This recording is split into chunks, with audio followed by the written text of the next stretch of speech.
Esselamu Aleyküm ve Rahmetullahi ve Berekatuhu.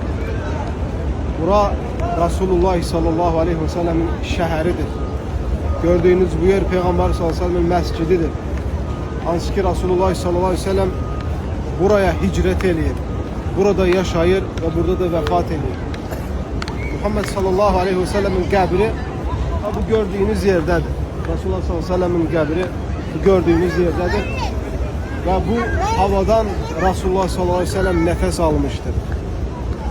Resulullah sallallahu aleyhi ve sellem'den sonra İslam'ın ilk halifesi, ümmetin en hayırlısı Peygamber sallallahu aleyhi ve sellem'den sonra Abu Bakr radıyallahu anhu da burada yaşamıştır. Burada vefat etmiştir ve Peygamber sallallahu aleyhi ve sellem yanına defn olunmuştur. Eləcə də ikinci halife Ömer ibn Xattab radıyallahu anhu. Həmçinin Osman radıyallahu anhu da Bəqi qəbirstanlığına defn olunmuştur. Sadece halifelerden Ali radıyallahu anhu defn olunmuştur Irak'a. Allah azze ve celle hamımızı bu dinde sabit eləsin. Ne kadar hoştur, ne kadar sevimlidir. Resulullah sallallahu aleyhi ve sellem'in nefes aldığı bir şehirde nefes almak, Peygamber sallallahu aleyhi ve sellem ve sahabelerin gezdiği yerde gezmek ne kadar hoştur, ne kadar insanı sevindiren, ne kadar insanı rahatladan bir amildir. Kalbi bura üçün döyünen herkes için Rabbim bu mübarek şehre gelmeyi nasip eylesin.